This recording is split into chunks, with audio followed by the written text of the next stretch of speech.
Setelah kemarin saya memberikan tanggapan terhadap video santrinya Miftah yang miring-miring itu ya. Miring-miring pokoknya kayak Teletubbies. Lalu memberikan klarifikasi terhadap viralnya Miftah yang menyebut penjual es teh goblok. Tetapi kenapa hanya goblok itu yang diklarifikasi? Ketika menyatakan yang lain-lain yang kan banyak gitu. Mungkin taunya hanya itu. Ya gak apa-apa. Dan di sini teman-teman, kita akan menyaksikan seperti apa penjelasan dari Miftah. Memiliki penjelasan ya teman-teman. Ketika ditanya sama santri-santri atau siswi-siswi teman-teman, ada anak-anak berseragam bertanya kepada Miftah, Gus Miftah itu kan kiai katanya. Kenapa perkataannya masih kasar, kotor katanya. Dan apa jawabannya? Membagongkan sekali. Coba kita dengar. Nah, kan Gus Miftah ini kan Gus Miftah. Gus Miftah ya teman-teman. Ulang lagi. Nah, kan Gus Miftah ini kan seorang kiai. Nah, Gus Miftah ini kan seorang kiai, Gus Miftah. prinsip Gus Miftah ini Miftah, kok ya, Gus Miftah. kok masih ngomong kasar itu gimana? Nah, gimana? Likuli makol makom walikuli makom makol. Paham ya? Ora paham rupamu. Tempat itu ada omongannya, pendapat itu ada wadahnya, kira-kira begitulah. Saya bilang begini, kebiasaan saya ngomong agak nggak enak. Itu sengaja. Sengaja apa? Untuk membuat saya dekat dengan kawan-kawan saya kaum marginal. Oh, jadi perkataan seperti itu agar bisa membuat dia dekat dengan orang-orang marginal. Marginal ya. Jadi dulu itu saya pernah Pak ngaji yang dibaca ayat hadis Pak. Waduh, ngaji dibaca ayat hadis ya. Mereka langsung bilang sama saya, Gus, besok nggak usah ngaji aja ya, pusing kami dengar kayak gitu. Maka kemudian satu, yang kedua, ngaji hadis ya. Jadi ngaji hadis teman-teman. Saya dikritik sama orang gara-gara saya salaman sama mbak-mbak PSK. Salaman sungkem sama saya selesai ngaji. Oh, jadi pernah salaman sama PSK teman-teman. Jadi salaman sama PSK.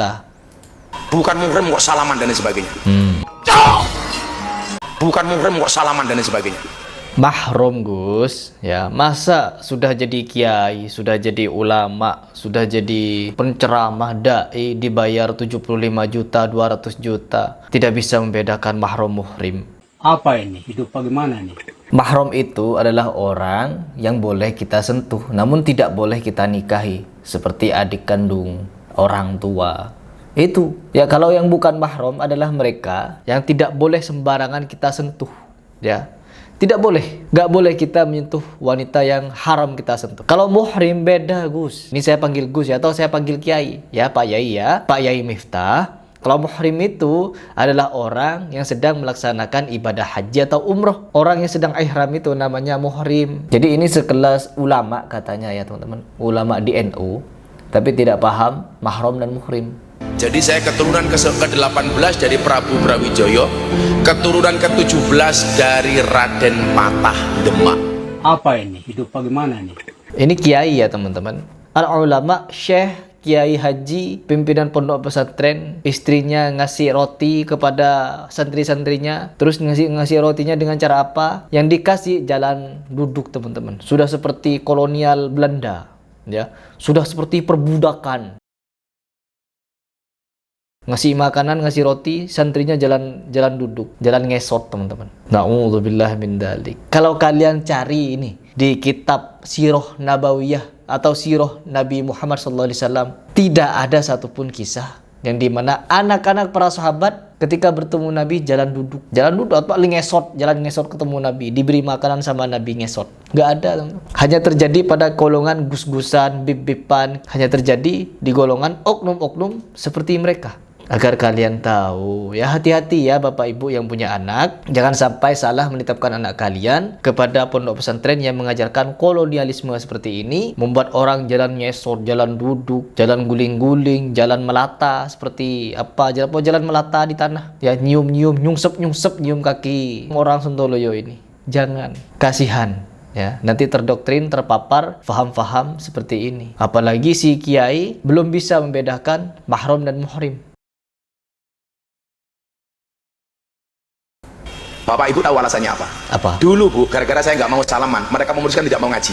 Nggak usah ngaji. Oh, jadi gara-gara mereka tidak sentuh-sentuhan sama Miftah, ya begitu. Sama dengan saya teman-teman. Ini fakta ya. Murid-murid saya kebanyakan ada juga yang awam, ada juga orang yang fahamnya NU. Bahkan ada yang dari mereka dari Ponpes NU belajar silat dengan saya. Ketika saya membuat aturan laki-laki perempuan tidak boleh latihan bersama yang sudah dewasa terkhusus. Kalau masih anak-anak ya bebas seperti anak-anak SD gitu. Terkhusus yang sudah dewasa, yang sudah balik, yang sudah remaja begitu. Saya bikin aturan sama mereka. Ada 5 aturan. Yang pertama, laki-laki perempuan yang sudah dewasa tidak boleh latihan bersama. Yang kedua, yang perempuan wajib menggunakan hijab. Terus yang ketiga, tidak boleh sentuh-sentuhan, salam-salaman. Perempuan yang sudah remaja sampai dewasa gak boleh. Kecuali masih anak-anak, boleh. Terus yang keempat, ketika ada event pertandingan apapun, harus sholat berjemaah tepat waktu. Saya bikin aturan seperti ini. Terus yang kelima, yang terakhir, wajib ngaji tauhid. Ya, karena orang yang tauhidnya benar, dia akan terhindar dari perbuatan takhayul, bid'ah, dan khurafat. Ya, ketika saya memberikan edukasi seperti ini, pernyataan seperti ini, murid-murid saya, terkhusus yang mungkin tidak mau berhijab, tidak mau sholat dan lain sebagainya, gerah.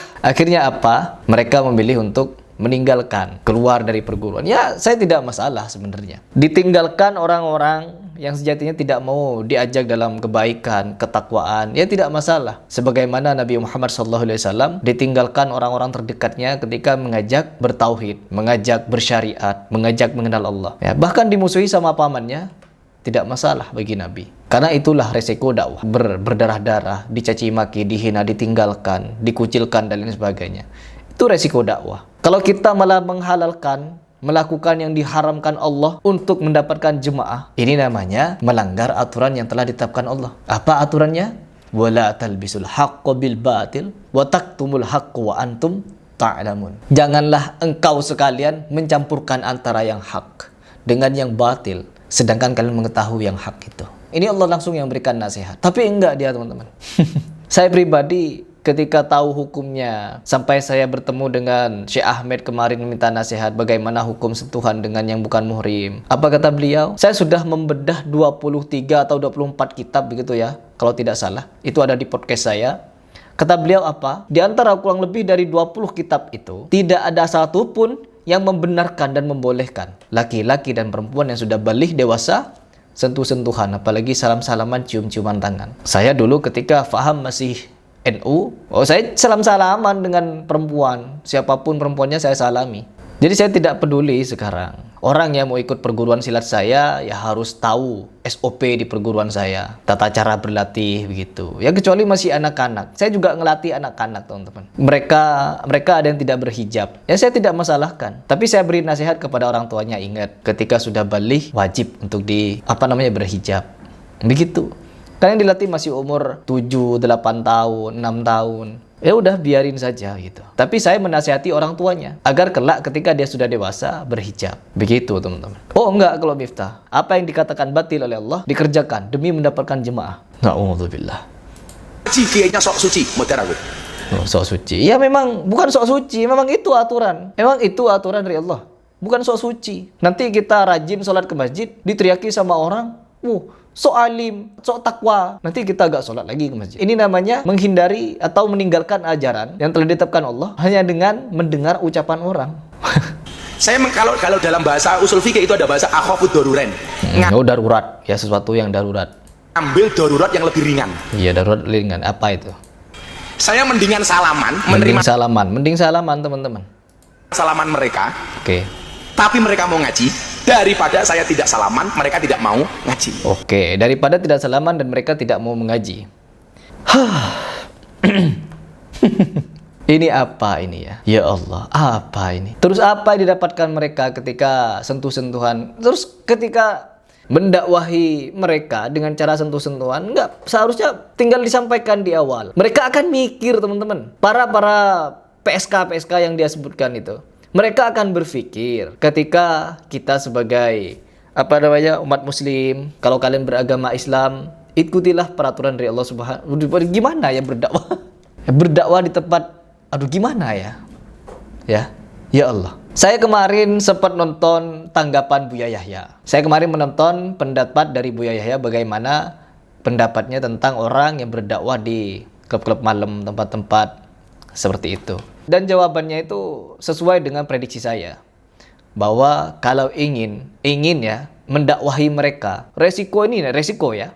Resiko masuk ke dalam klub-klub malam itu, ketemu sama orang-orang seperti itu, resiko dosanya, maksiatnya, syubhatnya, kemungkarannya lebih banyak daripada manfaatnya, daripada pahalanya. Bisa jadi dosa semua masuk ke situ. Tapi kita tidak bisa masuk ke ranah hati, kata Buya Yahya begitu. Kalau saya di posisi itu, kalau memang ingin mendakwahi mereka, kita kasih undangan mereka untuk datang kepada pengajian. Begitu kata Buya Yahya. Dan itu sudah saya ucapkan memang dari kemarin. Kalau memang ingin mengajak mereka, kalau ingin, misalkan yang punya klub malam itu seorang muslim, kita izin kepada kepada kepolisian, kepada aparat setempat, undang mereka untuk datang kepada pengajian. Ya, ngajak aparat, minta surat izin. Kalau mereka tetap ingin bisnisnya berjalan, maka wajib datang kepada kajian sepekan sekali. Begitu ya. Jadi kasih aturan. Kalau usaha ini, klub-klub malam ini mau jalan, kasih edaran. Harap hadir kepada kajian pada malam ini jam segini, sholat isya dulu, baru kajian. Sampai jam 9 selesai. Baru habis itu kerja lagi. Wajib, khusus untuk orang-orang begitu. Bukan malah kita menghalalkan apa yang diharamkan Allah. Kan ini kebalik ini. Ini akal kebalik namanya teman-teman. Ya, bukan akal cerdas. Ini hanya pinter ngomong, tapi akalnya kebalik. Lah bahasa saya Nduk, itu terbiasa dengan ketemu mereka. Tapi demi Allah, demi Rasulullah, saya ngaji Gak usah. Demi Allah, gak usah demi Rasulullah. Kita dilarang untuk bersumpah dengan menyebut nama yang lain. Cukup demi Allah saja, gak usah demi Allah, demi Rasulullah, demi malaikat Jibril, demi malaikat Munkar Nakir, gak perlu. Gak perlu bersumpah menyebut dengan nama nama makhluk. Gak perlu. Apa ini ya? 23 tahun bersama mbak-mbak di sana. Nggak sekalipun saya di hadapan mereka memanggil lonte. Nggak akan mungkin. Kalau kepada lonte, tidak dipanggil lonte. Tapi kepada orang yang bukan lonte, dipanggil lonte. Bu Yati, apakah akhlak Bu Yati itu seperti lonte? Adabnya seperti lonte? Terus tabiatnya, tutur katanya, gerak-geriknya, apakah seperti lonte? Sampai-sampai Anda itu menyebut Bu Yati jelek, untung, coba cantik, jadi lonte. Kepada orang bukan lonte, Anda manggil lonte. Ini pencitraan, teman-teman. Ya Allah, ini pencitraan. Ini nggak perlu diselesaikan. Ini saya capek mendengarkan Miftah ini. Bualan-bualan, ucapan-ucapan, perkataan-perkataan. Kita sebagai orang yang paham komunikasi, paham psikologi, ya bisa melihat dia itu ketika berbicara mau diarahkan mana pembicaraannya. Murahan. Caranya membawa pembicaraan tuh murahan. Seolah-olah orang tidak bisa membaca. Bisa, saya saja bisa membaca mau diarahkan kemana pembahasannya. Namanya Ya Allah. Teman-teman, saya ingin mengajak kalian berpikir, bukan membenci. Saya di sini bereaksi seperti ini, bukan saya ingin mengajak kalian membenci Miftah, tapi di sini saya ingin mengajak kalian berpikir. Karena terkadang orang, untuk diajak berpikir, harus dipaparkan fakta terlebih dahulu. Ya, harus dipaparkan fakta. Tanpa fakta, kadang mereka tidak mau berpikir. Dan sekarang saya paparkan fakta kepada kalian. Seperti ini faktanya. Dan bagaimana tanggapan kalian? Terkhusus kepada pembenci Harry Pras. Mau sampai kapan kalian membenci saya? Dan mau sampai kapan kalian akan membela setiap apa yang saya bantah? Apa yang saya bantah di media sosial saya, kalian bantah. Entah yang saya bahas itu tentang khurafat, takhayul, terus doktrin-doktrin, dawir-dawir. Kalian punya materi untuk membela itu. Karena apa? Kalian benci dengan saya dan tidak akan setuju dengan saya. Saya tidak peduli. Orang akan melihat bagaimana kualitas, pemahaman, bagi yang berpikir. Ya, bagi yang berpikir saja. Yang nggak mau pikir silahkan, terserah.